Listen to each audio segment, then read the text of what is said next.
Hello guys, it is the Gaming Weasel back again with another video. In today's video, the helmet system. We're going to be explaining the whole helmet system with the invigoration system and how it works, what match rank you need to be, what are my tips for it, and what are good warframes to subsume. So first things first, the first part of this video will be how to get the helmet and the invigoration system, and the requirements, of course, for it. So, first requirement is going to be that you have to be Master Rank 8 to unlock this invigoration system. What you're going to do next is go into the Necrolisk inside of Deimos, fast travel to Sun, and then you're gonna have to go and click Browse Wares, and here you can purchase the Helmet segment blueprint and also the Helmet Invigoration segment blueprint. So for these two you need a couple of tags, which is honestly not that hard to get. You need some crafting materials and some other materials as well. You can check these out just on the wiki and, find them out there where you can, farm up these tags and everything you possibly need. Now, a couple of things that I want you to know is if we fast travel to Mother and we go into Entradi Standing to get the Helmith system, or sorry, the Helmith little segment, you need to be, I think, acquaintance, or you need to be associate, either one of those two. I'm pretty sure it's not a stranger, so I don't think they're gonna sell anything with with that, but acquaintance and or associate, either one of these two should be the one that you need. And for the invigoration system, you need to have the family rank, which is the final rank, of course. So there you go, you've gotten yourself the two parts that you need, or even one of them if you don't really want to get both of them, or maybe you can't because of your standing. So let's go back to the ship and talk about the helmet system. So we are in our ship and let's go. And of course, first things first, you're gonna have to place your segment inside of here, inside of your little infested little hole, infested little room on your spaceship. And then once you place the helmet system and or even the helmet invigoration system, everything will be set up. You will be able to name your little buddy here, and I named my Bob, so mine's Bob, and as you can see, he's gonna require you some certain types of resources, so oxides, calcs, then we have biotics, we have synthetics, pheromones, and bile ones as well. So how does this work? Your helmet has 15 abilities. 15 levels. At every single level or rank, I guess, you will be able to unlock yourself, maybe a new ability, maybe more metamorphosis, or I guess subsumable slots, and cool stuff like that. So what are subsume slots, for example? So for subsume slots are the slots where you're able to sacrifice one warframe, a non-prime warframe. Keep that in mind. A non-prime warframes cannot be subsumed. So a non-prime warframe is subsumed, and it takes one of their abilities, the subsumable ability. Most of these subsumable abilities, sorry, not most, but all of them are right here. You can check them out, and then you buy this, you can kind of sort of see which subsumable ability is from which warframe. Now you can get that's what subsume is. Now you also unlock some abilities that are not warframe bound, so rebuild shields, percepticity, yes, this one, whatever this means. My English is very bad at the moment. Energized munitions, you have mark for death, you have expedite suffering, and so on. So you also, at rank 10, you will unlock Unbound Subsume, which means unlimited subsume slots. So you can subsume as many warframes as you would like, and later down the line you're going to unlock some other cool abilities, and there you go.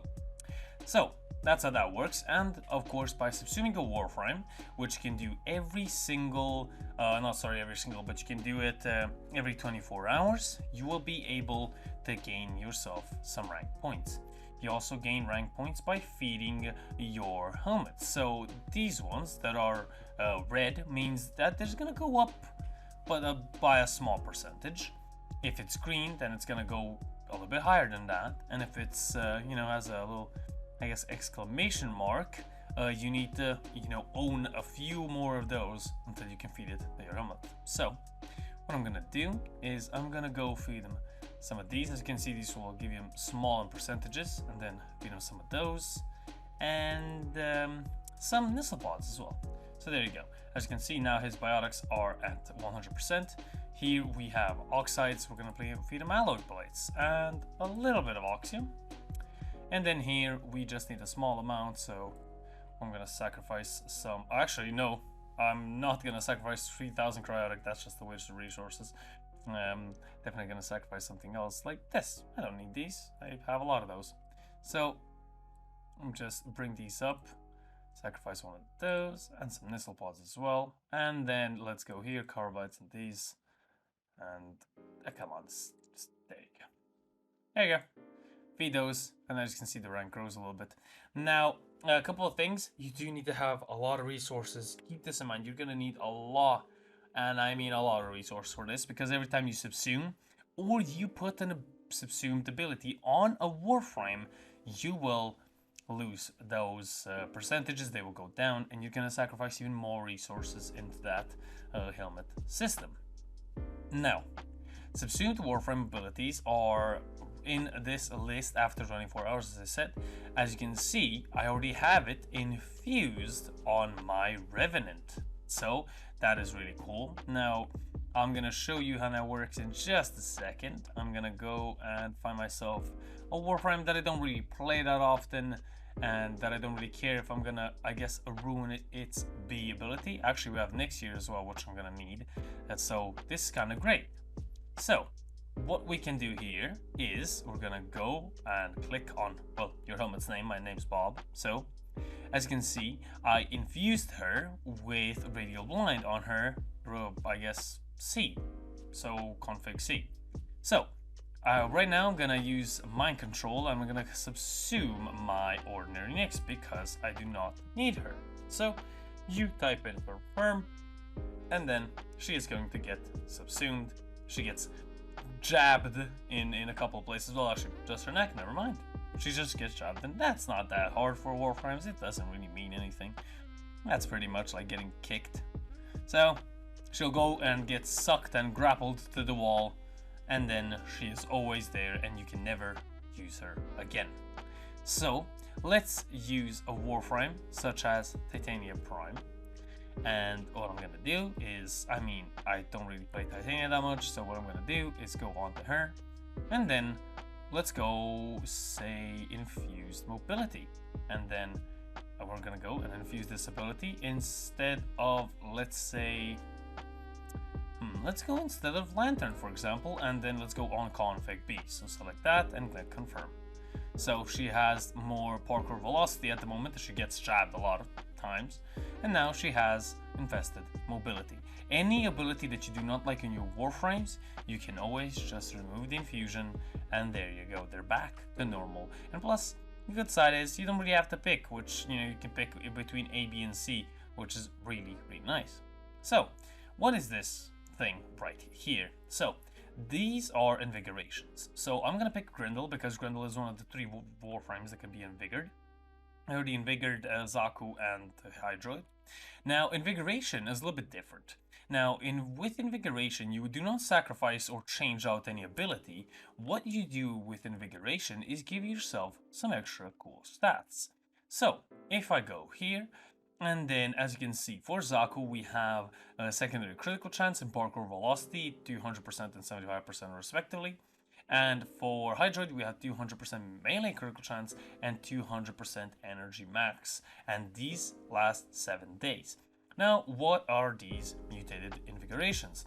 Now if you get 10 of them, you can apply this to any single Warframe that you like. So for example, let's say the weekly rotation is going to be, let's say Hero, it's going to be, let's say Grendel again, and it's going to be Excalibur. You can, with 10 invigorations, you can put this on any single Warframe that you really want to. So let's say there's 200% critical chance, let's say, you know, active and they're ready to go, and you want to put it on Gauss, for example, what you can do is, of course, select Gauss and put it on him. So that's really, really cool. But let's go now. Invigorate Grendel. All you have to do is click on him, click Invigorate, and click yes. You will gain a lot, and I mean a lot of points, as you saw there. And your Warframe now has 200% primary critical chance and 25% heal rate. So there you go. What I'm gonna do is I'm gonna go feed my Bob again. You know, feed him a little bit just to make him really filled up so I can use him for, you know, next time, I guess. So I'm gonna have to sacrifice some of my other resources here. But you know, it's very nice that he is full. He needs to be full, you know. I sacrificed 3,000. Oh, I actually don't really care at the moment, so. And there you go. As you can see, I wasted a lot of resources there, but we did get the 8th Metamorphosis, which is the new ability, which yes, it is. It is sentient appetite. Feed sentient resources to the helmet to increase its appetite for one resource that is no longer craved. So, yeah, there you go. That's very cool. But that is the Helmith system inside Warframe. I hope you guys enjoyed. If you guys did, actually, you can even see it in the top right corner here. We have 6 days invigoration time remaining, and you can see what it's invigorated by. So this has been the Helmith system and the Helmith Invigoration system. Hope you guys enjoyed. If you guys did, leave a like, a comment, and subscribe for more content. I always try to make at least 3 or 4 videos weekly. And yeah, glad you guys enjoyed. If you guys did, leave a like, comment, and subscribe as I said. And I'll see you guys on the next one. The Gaming Weasel over and out.